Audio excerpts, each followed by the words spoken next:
Welcome to Into the Wikiverse. I am Mike Hover, and today is February 8th.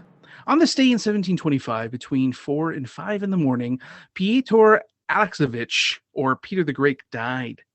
One of Russia's most influential czars, Peter the Great transformed his country into a key player on the European political stage by passing sweeping reforms and modernizing Russia into a powerhouse. There are so many legends and myths behind this man, so we sat down with his ghost. Thank you so much for joining us, Peter the Great. Hello, Mikhail Hover. It is so nice to be here, and you never guess where I'm coming from.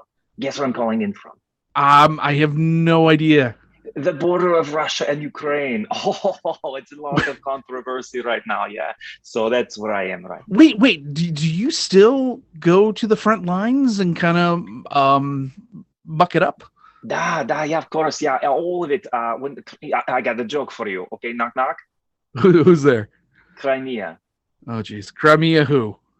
Crimea River is the name of a song that I did with Justin Timberlake because I whisper in his ear ideas, right? I do the same thing with Vladimir, right? When he's on the toilet, things like this, I say, Vlad, like maybe you want to invade Poland next. And then he does it. So all those ideas are from me. You've been influencing the world since your death 300 years ago? Yeah, every major international crisis with Russia is me. All the hacking that took place in 2016 election, this guy, Peter, it was all me. That brings up a good point. There are so many legends and myths behind you, and I figured I'd bring you back and we just sort it out. The true Peter the Great. Are you willing to do that, sir? Yeah, it is like Matryoshka doll, right? The truth is inside, and you open it up each time to see what is true, what is false.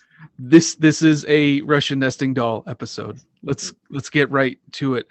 So the biggest myth is that on your deathbed you had a last minute will. Is that true?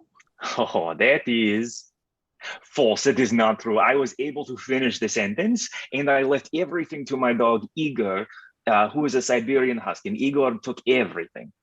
How long did Igor last? I don't. Igor ruled Russia for 11 years, which is about 77 dog years. So he is the third longest serving leader of Russia, I believe now. Oh, okay. All right. Here's another one that apparently you went against royal protocol and kissed a French baby king. Is that correct? That is correct. That is true. Yeah, it was Louis the 15th. And here's the thing.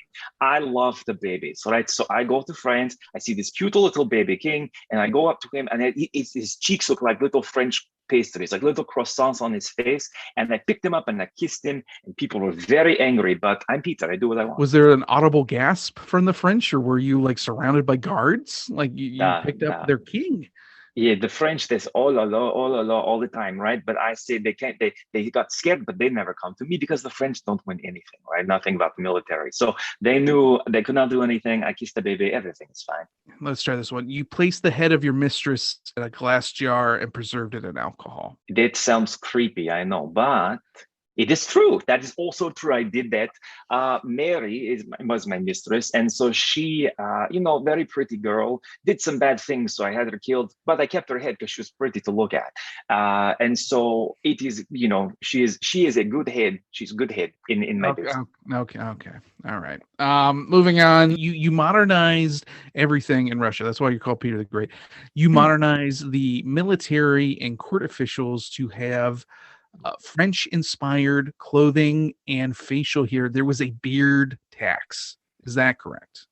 That is also true. So here is the thing about the French. They do not win wars. We know this, but they look very good when they fail. And so the idea I had was if we could bring over the fashion and the facial hair ideas, what will happen is people will see the Russian troops coming and they say, oh, who's that? They look good. And they will let the Russian troops advance closer, like Ukraine did, for example, like Belarus did.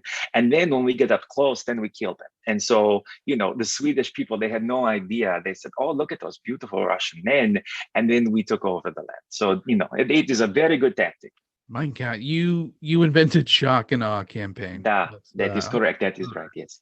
Okay. Well, we've run out of time, unfortunately. I feel like I've grilled you so much. Is there anything that you'd like to say or you'd like to ask from an American and It is Italian funny. perspective? Michael, I'm a bit concerned about this. I wait till the end to tell you, but Mm. I'm a big fan of show. I have listened for a many long time, but I have noticed that your other guests you brought back when they were alive, and for me, you brought back my ghost. And I have to tell you, Michael, I'm a bit offended. Why did you not bring me back alive, and instead you brought me back as ghost? Oh, okay. I'm going to be real with you, as you have been in the last few minutes.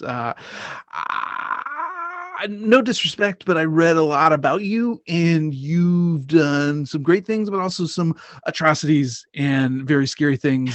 My studio is my basement, and it's not well fortified. And I feel like you being alive, you would just, get rid of me and take over Chicago and Skokie and just a new empire, and I don't want that on my shoulders. That is cute, like charming French soldier. But what is funny, Michael, is maybe being on the show right now was me whispering in your ear, and the invasion has already begun. So just keep that in mind, okay? Oh my goodness! You sleep well tonight.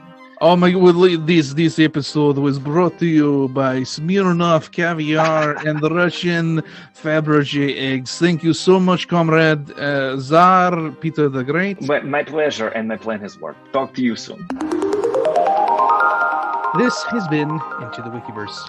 Peter the Great was really Dr. Jim Mourey. He's a professor, consultant, and author of several books, including Urge, Fusion, The Relationship Diet, and the murder mystery thriller A Conspiracy of Ravens. He has social media, but doesn't pay attention to them. Mike Hover was portrayed by himself.